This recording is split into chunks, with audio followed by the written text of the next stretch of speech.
BFM Business, Intégral Placement, idée de placement.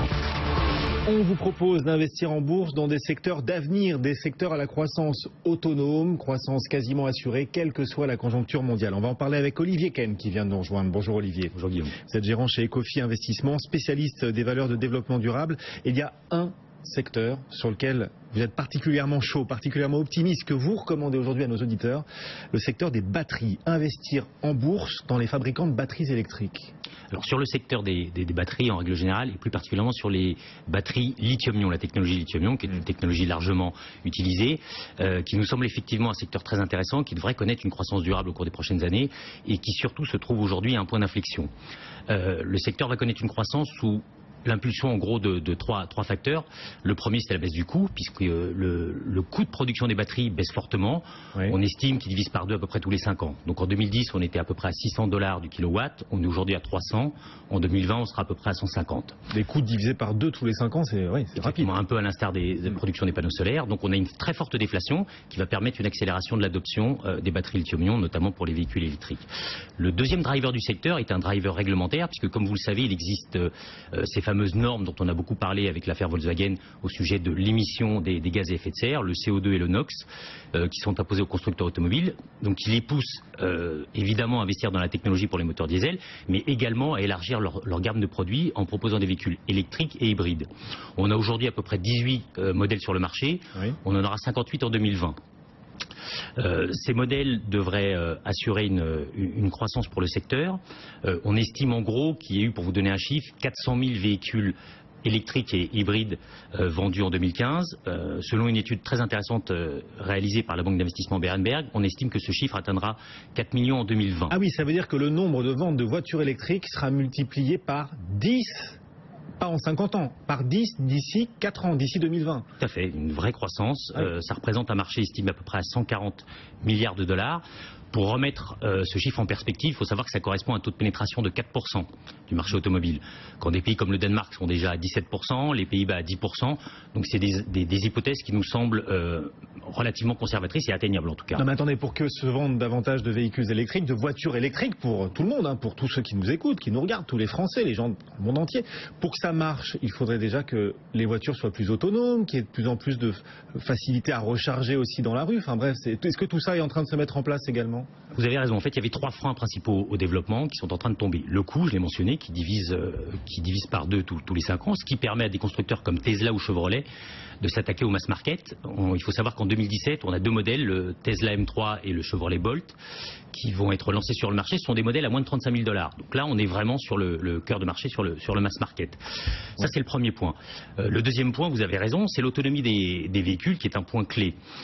Aujourd'hui, le problème est quasiment adressé, puisque la nouvelle génération de véhicules ont des autonomies annoncées de 200 miles, un peu moins de 300 km. Alors c'est des conditions usines, les conditions réelles sont un petit peu moindres, mais c'est largement suffisant, notamment pour s'attaquer au marché urbain. On pourra faire Paris-Poitiers, quoi, sans Exactement. Avoir à recharger a priori, ça va. Voilà, et on en vient aux recharges, effectivement, il y a une nécessité d'infrastructure. Là encore, de gros efforts ont été faits. L'investissement en infrastructure a été multiplié par 3 au cours des 2 dernières années. Pour vous donner des chiffres, on estime dans le monde aujourd'hui à 1 million le nombre de bornes installées. Il passera à 20 millions à horizon 2020. Il reste un dernier point, c'est le temps de recharge. Là encore, la technologie évolue rapidement. Aujourd'hui, ce qu'on appelle les superchargeurs proposés par Tesla permettent de charger sa voiture en 30 minutes. C'est encore un petit peu élevé. Il y a des nouvelles technologies qui arrivent. Je lisais récemment qu'un laboratoire coréen en utilisant des nanotechnologies avait réussi à développer un chargeur qui chargeait votre voiture en 2 minutes. Ah oui. Donc ça arrive. Oui, aussi court qu'un plein d'essence, quoi. Exactement. Donc des efforts sont faits. La technologie a pas mal évolué. Le coût baisse. Donc on devrait avoir une adoption, encore une fois, progressive de ces véhicules électriques. La France est en pointe là-dessus, justement, sur les bornes, par exemple, les bornes de recharge. On a des villes comme ça, précurseurs. Alors, globalement, la France, pour ce qui est du marché électrique, que ce soit voiture comme bus, est dans les leaders, puisque Paris, comme Londres d'ailleurs, a annoncé que l'ensemble de la flotte des bus serait remplacé par des bus électriques à horizon 2025. Pour ce qui est de la production de batteries, on a des acteurs en France. On a une société cotée sur le marché parisien qui s'appelle Saft, qui produit des batteries, mais qui est plutôt sur des marchés de niche. On est moins sur les méga-trends que l'on recherche. Vous avez un petit acteur qui vient de s'introduire sur le marché libre, qui s'appelle DBT, dont le business model justement fondé sur le développement des boards.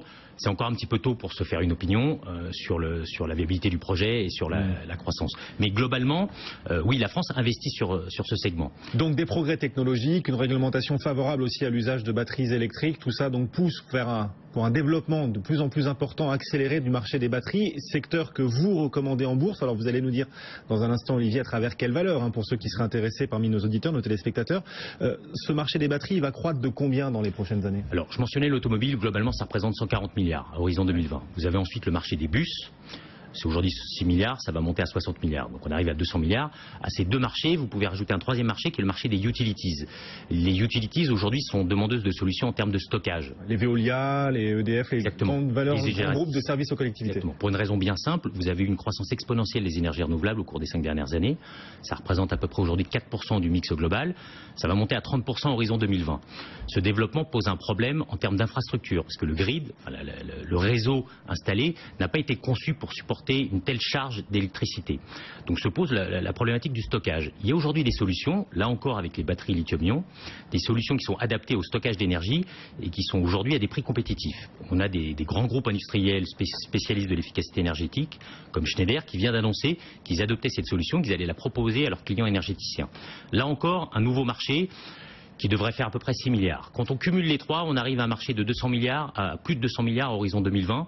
Ça fait une croissance annuelle à peu près de 50%. Donc, croissance annuelle du marché des batteries de 50% donc d'ici 2020. Et donc un marché qui aura été multiplié par 8 d'ici 4 ans. C'est à peu près par 8 sur des hypothèses qui, encore une fois, me semblent atteignables. Quelle que soit la conjoncture mondiale, c'est une question qu'on se posait justement en début d'entretien. Est-ce que ces perspectives-là, elles tiennent compte d'une forte croissance mondiale ou elles tiennent aussi elles résisteraient face à un ralentissement qui se prolonge? Alors, bien entendu, sur la partie automobile, qui est le plus gros marché, qui est le marché qu'on joue, c'est aussi lié au cycle automobile. Si on a un ralentissement mondial, je pense qu'on peut tabler sur un taux de pénétration de 4%. Voilà, maintenant, si on a un ralentissement global de véhicules, ça sera impacté. Mais ceci dit, on est sur, selon nous, vraiment une croissance durable et structurelle, puisque encore une fois, les normes de réduction de gaz vont plutôt avoir tendance à se durcir. Et pour les constructeurs automobiles, il n'y a pas beaucoup de choix. Il y a l'investissement, mais qui a déjà été fait dans les moteurs diesel. Il va falloir élargir la gamme. Ça, c'est le premier point. Pour ce qui est du stockage d'énergie, il s'agit de budget en général public, donc ça peut prendre un petit peu de temps. Mais on est sur un secteur qui devrait être contre-cyclique, effectivement. Alors, il y a les voitures électriques, donc amenées à se développer. C'est le sujet. Les bus électriques également. Il y a les vélos électriques aussi, dont on n'a pas parlé. Mais je crois qu'il va y avoir des vélib électriques dans 1 ou 2 ans à Paris, par exemple, pour permettre aux Parisiens de faire de plus longues distances à vélo et traverser, pourquoi pas, tout Paris. C'est vrai que Paris, il y a beaucoup de faux plats et mine de rien, quand on y fait du vélo, on se fatigue facilement. Pour ceux qui seraient convaincus justement de l'intérêt de ces batteries électriques et du potentiel de ce marché, à travers quelle valeur peut-on en profiter en bourse? Alors quand on regarde la chaîne de valeur, on essaie de se concentrer sur 3 choses. D'abord des positions de leader, ensuite des fortes barrières à l'entrée et troisièmement la création de valeur. Il nous semble qu'on peut la trouver en amont, très en amont, dans la production de la matière première de ces batteries, qui est le lithium-ion. C'est un marché très intéressant parce que c'est un marché oligopolistique qui est détenu par 4 sociétés en gros. Les barrières à l'entrée sont très fortes, elles sont constituées de 2 choses. D'abord les permis d'extraction et de production. Ensuite la capacité de produire à un coût intéressant, un coût avantageux. On le trouve avec le leader mondial qui s'appelle Albemarle, qui est une société américaine. Ça s'écrit A-L-B-E-M-A-R-L-E pour ceux qui souhaitent investir en bourse. Albemarle. Exactement. Qui est le leader mondial, qui détient aujourd'hui les plus grandes réserves, notamment une mine à ciel ouvert au Chili, qui a le coût de production le plus faible du secteur. On estime qu'il est autour des $2000 la tonne, pour un prix du lithium aujourd'hui qui cote $6000 la tonne. Et le lithium représente à peu près 15% de leur chiffre d'affaires, 22% du résultat EBITDA. Donc la montée en puissance de cette activité devra avoir un impact positif sur la marge. Donc Albemarle, première idée de valeur très en amont pour ces batteries. Voilà, pour sécuriser l'approvisionnement. Ensuite, on descendrait plutôt en aval sur la fourniture d'électronique. D'électronique embarquée, là en particulier pour viser le marché de l'automobile, puisqu'il faut savoir que l'électronique embarquée en automobile monte de plus en plus, la proportion monte de plus en plus. On s'intéresse en particulier à ce qu'on appelle la gestion de puissance, qui est critique pour les véhicules. 20% aujourd'hui des semi-conducteurs utilisés dans une automobile sont dédiés à la gestion de puissance. C'est quoi la gestion de puissance, rapidement? En gros, pour faire fonctionner, charger, décharger la batterie, pour transformer l'énergie kinétique l'énergie produite en énergie kinétique. Donc on a besoin de cette électronique.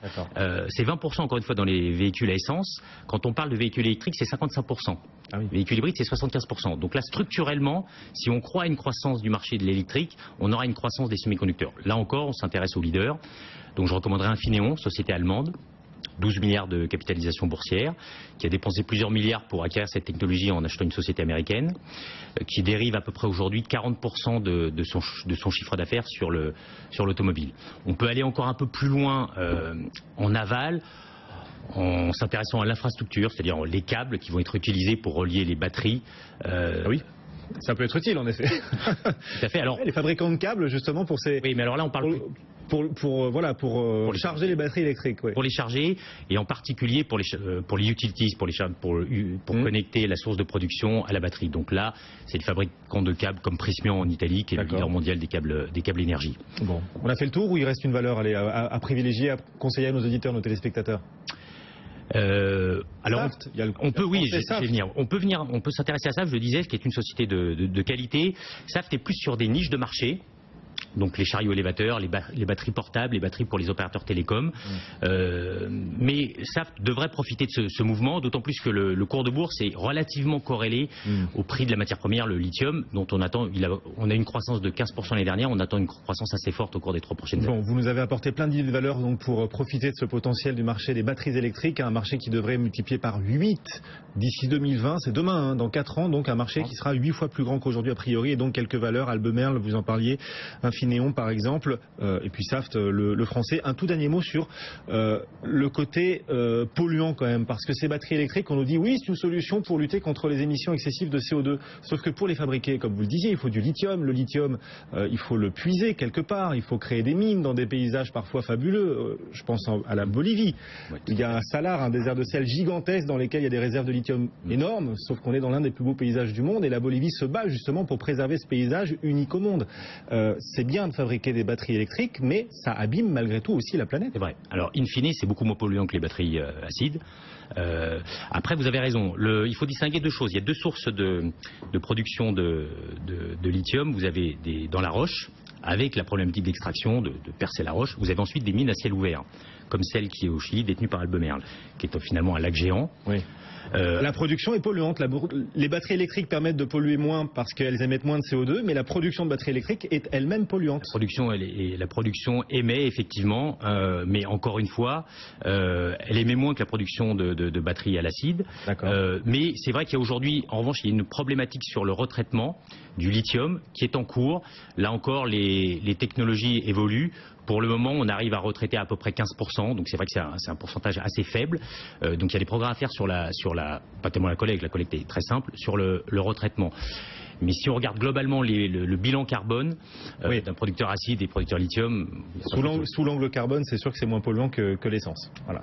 Olivier Ken, quelques idées donc pour investir en bourse sur un marché, un secteur à la croissance autonome, croissance quasi assurée, quelle que soit l'évolution de la conjoncture à venir. Merci beaucoup Olivier pour Ecofi Investissement. Le CAC 40 recule, ça change des séances précédentes, on recule aujourd'hui d'1,5% après les mauvais chiffres chinois, un chiffre d'exportation en chute libre de 25% au mois de février.